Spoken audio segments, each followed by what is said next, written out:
The illusion of progress: why Black women are vanishing from America's workforce. Good morning, everyone. Thank you for being here today. I want to begin by acknowledging the extraordinary individual whose insights form the foundation of my talk today. Renee Barton Rose is not merely a researcher or advocate. She is a visionary whose unflinching commitment to truth has fundamentally altered how we understand workplace equity in America. Through meticulously documented research and fearless advocacy, Renee has illuminated realities that many would prefer to keep in shadow. Her work doesn't just analyze systems, it transforms them, creating pathways where barriers once stood. The wisdom I share today comes largely from my profound conversation with this remarkable changemaker, whose courage has given voice to countless women navigating workplaces not designed with them in mind.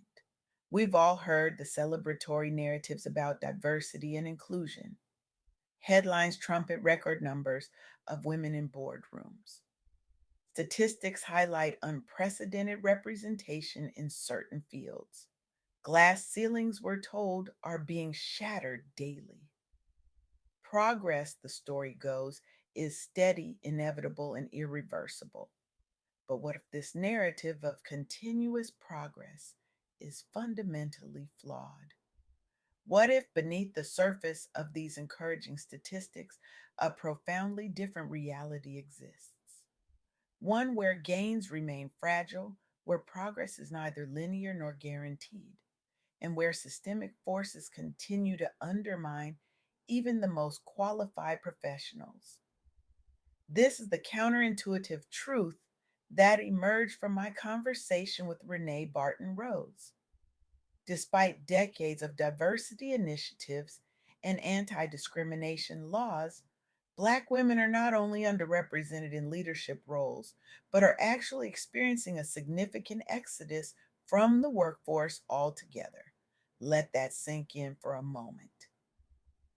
Over 300,000 Black women left the U.S. labor force between February and June of 2025 alone. That's not a typo. 300,000 women gone from the workforce in just 4 months. Most of us assume the primary barriers for Black professional women are lack of opportunity or education. But these numbers reveal something far more troubling: how policy decisions and institutional disinvestment disproportionately undermine their economic stability and career advancement. This mass departure didn't happen in a vacuum. According to Bureau of Labor Statistics data reported by NBC News, it coincided directly with sweeping federal job cuts and the dismantling of DEI initiatives across both public and private sectors.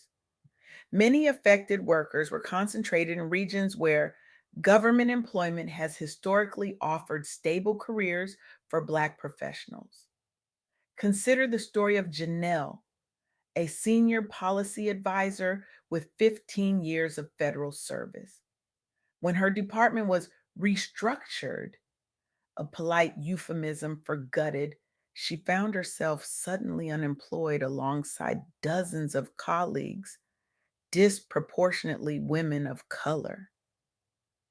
Despite her advanced degrees and stellar performance reviews, Janelle discovered that the private sector jobs supposedly waiting to absorb talented government workers mysteriously disappeared when she showed up for interviews.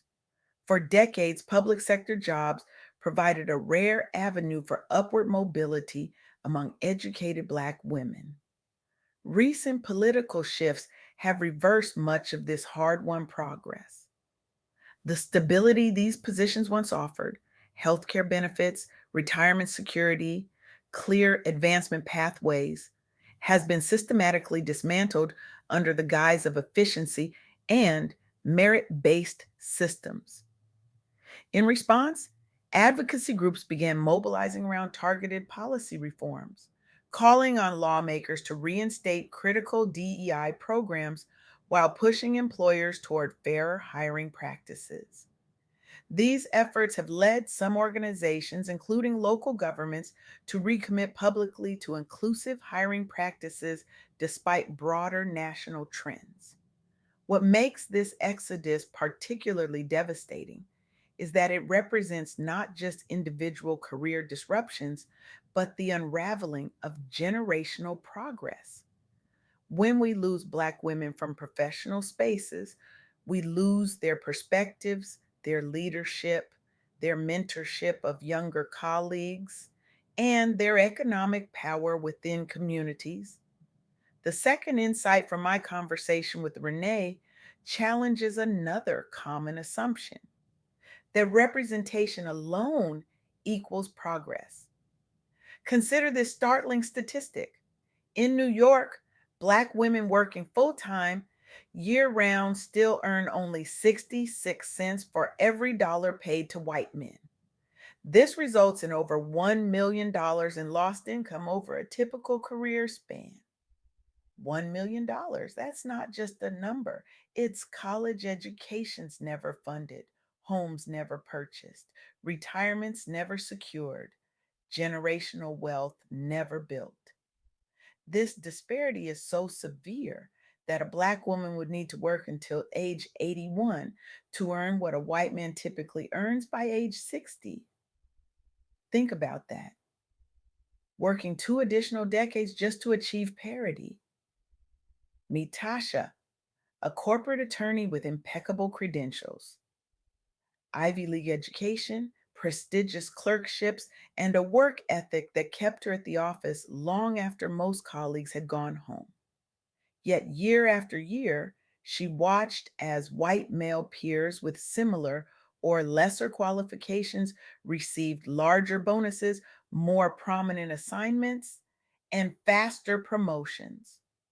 When she finally gained access to salary data through a company leak, she discovered she was earning 30% less than her white male counterparts, a gap that had compounded over her 15-year career to represent hundreds of thousands in lost earnings. Despite educational gains since civil rights reforms began decades ago, and growing presence across industries, economic parity has remained elusive due largely to entrenched bias within compensation structures. Some progress has occurred.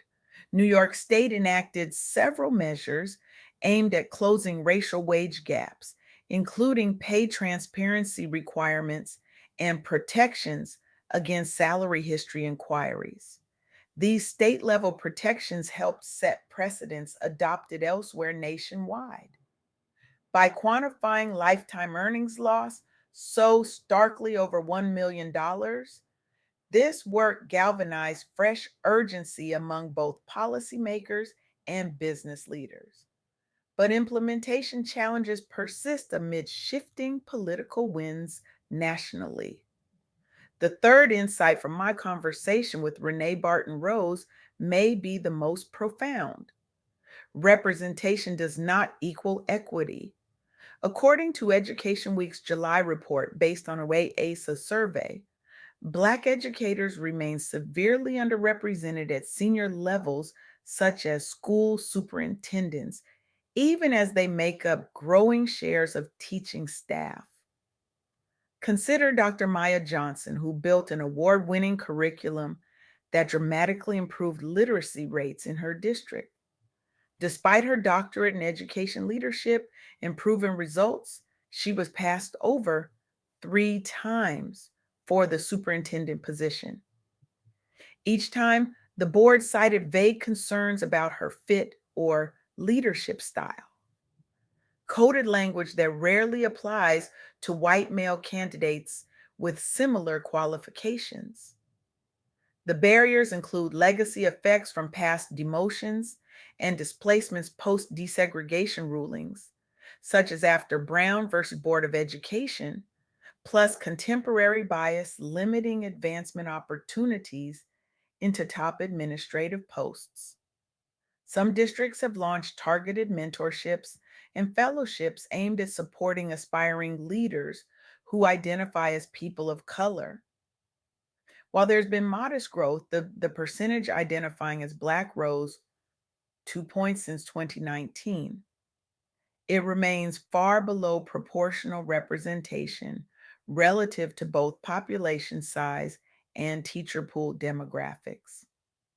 Historically excluded through structural barriers in the post integration era, this pattern is still echoed today via what researchers call glass cliff appointments, where people of color face higher risks and fewer supports once promoted.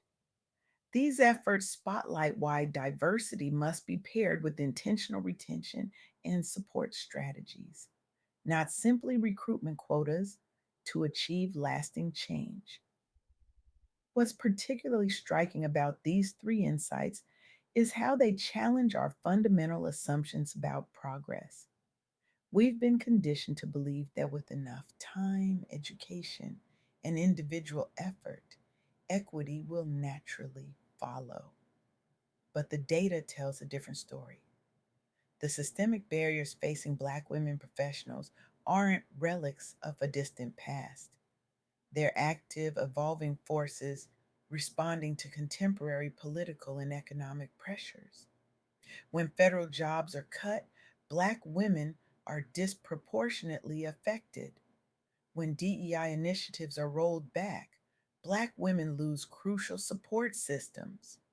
When education budgets tighten, Black women educators face heightened scrutiny and diminished opportunities for advancement. This isn't about individual shortcomings or lack of qualifications. It's about systems designed to maintain existing power structures, even as they adopt the language of inclusion. As Renee Barton Rose emphasized in our conversation, we must recognize that progress is neither automatic nor irreversible. The gains of previous generations remain fragile, vulnerable to political winds and economic pressures. Without vigilance and continued advocacy, hard won advances can disappear with alarming speed. So, where do we go from here? First, we must acknowledge that representation alone is insufficient. Having Black women present in workplaces means little if they're underpaid, overlooked for advancement, or subjected to hostile environments that eventually drive them out. Second, we need to recognize that policy matters. The mass exodus of Black women from the workforce in early 2025 wasn't driven by personal choices, but by specific policy decisions that devalued their contributions and dismantled their support systems. Reversing this trend requires equally deliberate policy interventions. Third, we must understand that equity requires ongoing commitment, not one time initiatives. The organizations making real progress are those that view equity not as a checkbox to mark, but as a fundamental operating principle requiring constant attention and refinement. Fourth, we need to center the voices and experiences of Black women themselves in developing solutions. Too often, diversity initiatives are designed without meaningful input from the very people they claim to serve. I stand before you today not just as the speaker sharing troubling statistics, but as someone calling you to action. This is not someone else's problem to solve. This is our collective responsibility. Ask yourself, what power do I hold in my organization? What decisions do I influence? What conversations am I part of? And how am I using that position to dismantle barriers rather than reinforce them? If you're a hiring manager, are you questioning why your candidate pool lacks diversity? Or are you expanding your networks and examining your criteria for bias? If you're a policymaker, are you considering how your decisions might disproportionately impact marginalized communities? Or are you centering their needs in your planning? If you're a colleague, like, are you speaking up when you witness inequity, or are you remaining comfortably silent? The path forward requires courage to challenge systems we've benefited from, courage to listen to uncomfortable truths, courage to act even when the way forward isn't clear. Progress isn't inevitable. Justice doesn't arrive on its own. Equity doesn't manifest through wishful thinking. These things exist only when we create them, nurture them, and defend them. I challenge you today. Leave this room committed to one specific action that disrupts the status quo. Have one uncomfortable conversation. Question one established practice. Support one policy change. Mentor one colleague facing barriers you've never encountered. The future of our workplaces and our society depends not on grand proclamations, but on these daily acts of courage and commitment. The time for passive concern has passed. The moment for transformative action is now. Thank you